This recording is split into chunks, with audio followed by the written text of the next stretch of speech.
सीधे हमारे इनसे कुछ लेना देना नहीं था। ये तो बीच में आ गए कि मैं हूँ, तो भाई जब आ गए हो तो तुमसे निपट लें। और तुमसे ज्यादा निपटने का इसलिए और आ गया कि तुम गेरुआ कपड़ा धारी होके अपने आप को मानते हो, योगी सन्यासी कहते हो, और तुम जो है मांस का व्यापारी निकल गए, तुम जो है उसकी सैलरी खाने वाले निकल गए। ये तो बहुत ब्लंडर है। इसलिए इस बारे में सनातनी जनता आपसे सवाल पूछ रही है, इसको बताइए। आप अपने विद्वानों को खड़ा करिए कि शास्त्र के अनुसार ये कैसे उचित है, वो हमारे सामने शास्त्र के अनुसार सिद्ध करें।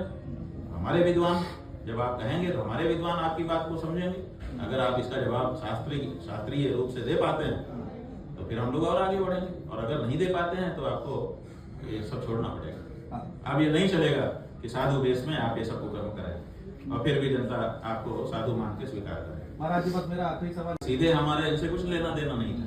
ये तो बीच में आ गए कि मैं हूँ, तो भाई जब आ गए हो तो तुमसे निपट लें।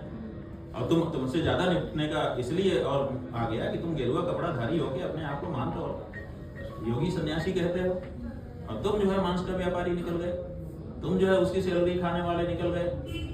ये तो बहुत ब्लंडर है। इसलिए इस बारे में सनातनी जनता आपसे सवाल पूछ रही है, इसको बताइए। आप अपने विद्वानों को खड़ा करिए कि शास्त्र के अनुसार ये कैसे उचित है, वो हमारे सामने शास्त्र के अनुसार सिद्ध करें। हमारे विद्वान जब आप कहेंगे तो हमारे विद्वान आपकी बात को समझेंगे।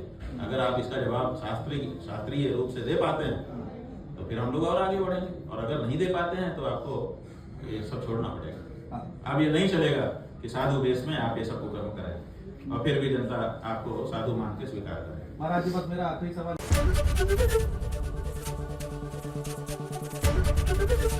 एबीपी गंगा, खबर आपकी, जुबान आपकी।